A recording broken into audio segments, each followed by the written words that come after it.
Deuxième chose essentielle dans ce message, c'est le lieu. La Bible dit au début, et il dit à ses disciples, allons sur la montagne, les trois. Ils vont sur la montagne, le règne de l'Esprit est manifesté. On voit Élie, on voit Moïse. Après, il leur dit, descendons de la montagne. Et c'est au pied de la montagne qu'on vient avec l'enfant malade. Il finit de faire le miracle. Et il dit à ses disciples, c'est parce que vous n'avez pas la foi. Si vous aviez la foi, vous diriez à cette montagne de se déplacer et la montagne va obéir. Pourquoi toute cette histoire de 21 versets tourne autour de la même montagne? Le déplacement de cette montagne a quoi à voir avec la guérison de l'enfant? En vérité, cet esprit qui se manifestait dans la vie de l'enfant est un esprit des montagnes.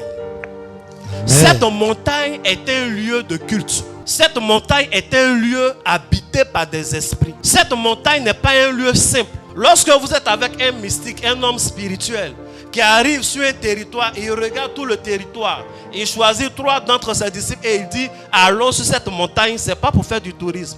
C'est parce qu'il a localisé quelque chose sur la montagne. Ce n'est pas parce qu'il a envie de trop se faire voir, mais c'est parce qu'il sait que le territoire sur lequel il faut gagner cette bataille, c'est la montagne. Il sait que cette montagne est un hôtel, c'est spirituel. Amen. C'est là que règnent les esprits qui fatiguent tout le monde ici.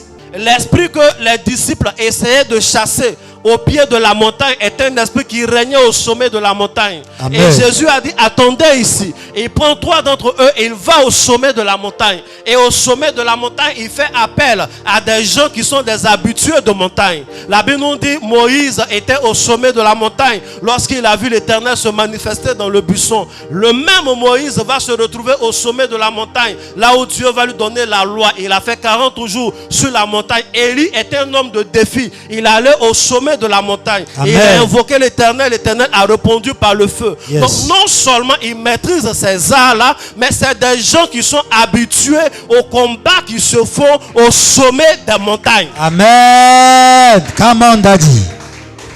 Il allait à la montagne et il a sélectionné la partie des armées de l'Éternel qui répond aux besoins des combats qui se font au sommet des montagnes. Amen. Une fois que dans le règne de l'esprit, sur la montagne, la victoire a été acquise. Quand Jésus descend, ce n'est qu'une question de formalité. Il dit au démon, va. Il est parti.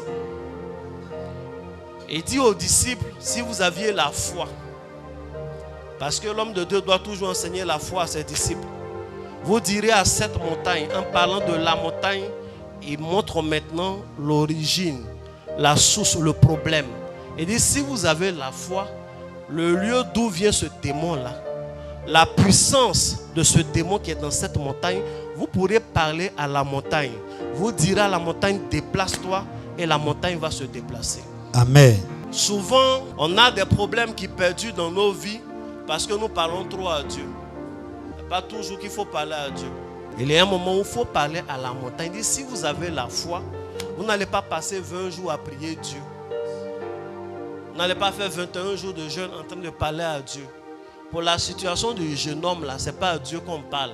Si vous aviez la foi, si vous aviez été dans le règne de l'esprit, mais il ne peut pas rentrer dans les détails. Parce qu'il a dit à ses disciples, ce que vous avez vu là, n'en parlez pas d'abord, attendez.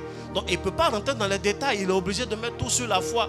Mais il dit, si vous avez la foi, vous allez parler à cette montagne. Et il y a des gens qui ont la foi, mais qui ne savent pas à quoi parler. Amen.